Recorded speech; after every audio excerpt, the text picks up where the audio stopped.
Aleluia! Vai, teu querer. Vai.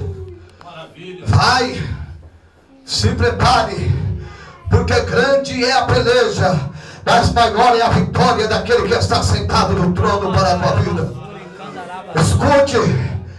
A Bíblia nos diz que o espírito maligno apoderou-se da vida de Saul.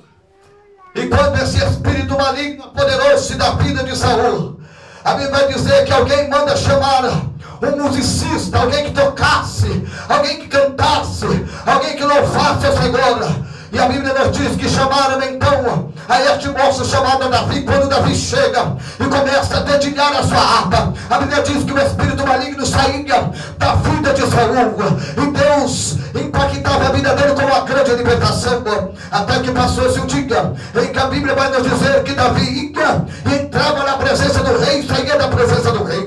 Mas um dia aconteceu algo que era para deixar marcado não só a vida de Saul, mas era para deixar marcado também a vida de Davi. Deus permitiu que um grande adversário levantasse sobre a vida, aleluia, ou sobre a nação de Israel. Mas a Bíblia vai nos dizer a história que quando este adversário ele se levanta contra a vida de Israel, contra o povo de Israel, aleluia, fazendo um grande desafio. O desafio era o seguinte: levante, ó rei Saul, um homem daí para pelejar conosco. E há de ser que nós levantaremos também um homem aqui, aleluia, e aquele que vencer a batalha, aleluia, o que perdeu será escravo, e toda a sua nação também será escravizada. E a Bíblia vai nos dizer que Saul encheu-se do seu orgulho e disse: vamos fazer, porque todo homem orgulhoso é a si mesmo. Ele nunca consulta a Deus, ele nunca pergunta para Deus, ele nunca vai dobrar o joelho para perguntar a Deus alguma coisa. Ele faz, e depois que faz, se quebra a cara, ele quer culpar a Deus, ele quer murmurar, e muitas vezes culpa a Deus, dizendo: aê, tá vendo aí, Deus, a culpa é tua. A culpa não é de Deus, não, a culpa é tua, murmurador, que você não foi orar e não foi buscar a presença de Deus e pedir uma direção de Deus para a sua vida. Mas escute, Deus está tendo misericórdia da tua vida, e Deus está dizendo que este adversário que se levantou, ele será abatido para a glória do Deus que fez os céus e também a terra, porque Deus gera pela sua palavra. Me ouça, o adversário levanta-se, e quando o adversário levantou-se, aleluia, todos emparelharam-se. De um lado estava, aleluia, o exército de Israel, e do outro lado estava o exército dos filisteus. E a Bíblia diz que de repente no vale, porque todas as batalhas, ou a maioria das batalhas de Israel, estava-se no vale.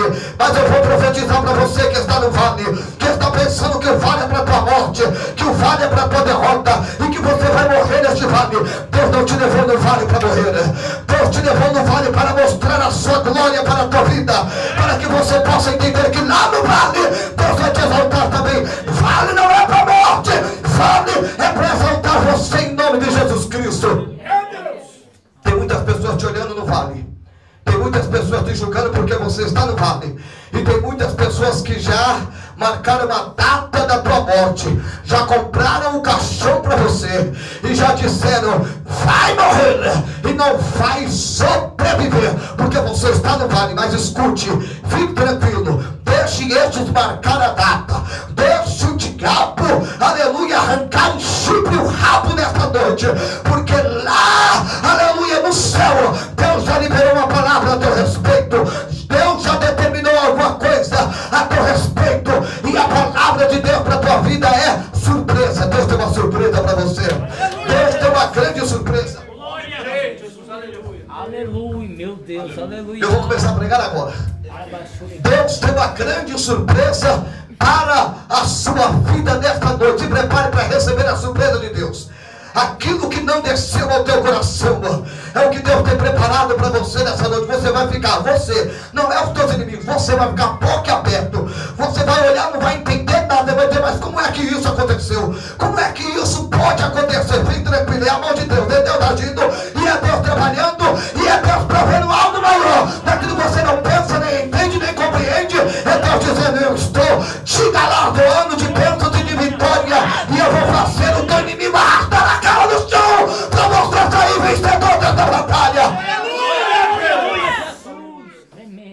Aleluia! Não fique moribundo no meio do caminho, chorando, resmungando e se fazendo de coitadinho, dizendo: ah, só eu sou bem. Não se faça de coitadinho, não se faça, aleluia, de coitadinha no meio do caminho. Não fique choramingando, não. Tem muito crente que fica no meio da batalha choramingando, que fica dizendo: ora por mim, pelo amor de Deus, eu vou morrer. Vai morrer coisa nenhuma. Pare de chorar, você é valente de Deus. Foi Deus que te escolheu, erga a tua cabeça. Devassaio de Calabandarassuri Minarácia. Pare de choramingar, irmã. Pare de choramingar. Erga a tua cabeça. Você crê nesse Deus que te chamou ou não crê? Ah, mas a minha vizinha fez. Falou que ia fazer uma obra de macumba, colocar meu nome na boca do sapo. E que te interessa isso? Que coloque o teu nome na vida, na boca do sapo, na boca da lacraia, na mata virgem, na encruzilhada de lá, de cá, na frente e de trás.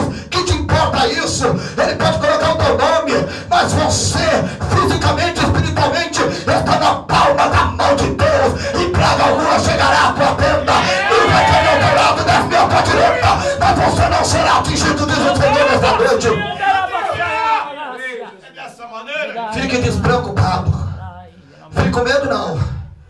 Teve um crente que um dia encontrei ele. Ele disse: pastor, na época eu não era pastor, ele disse: irmão, pelo amor de Deus, ore por mim. Ore por mim, chorando em lágrimas, soluçando. Eu fiquei preocupado, eu fiquei assustado. Eu disse: o que foi, meu filho? O que é que está acontecendo? Por que você está chorando desse jeito? Porque tanta lágrima? É que eu vinha vindo no monte e eu passei uma encruzilhada e eu não vi. E pisei na macumba e eu estou sentindo que eu estou enfeitiçado. E agora eu não sei mais o que fazer. Rapaz, toma vergonha na sua cara, rapaz. Macumba não pega no crente fiel não, rapaz. Macumba não pega em você não. Tá com medo do diabo? Tá com medo do diabo? Não tenha medo dele, porque o maior é aquele que está conosco.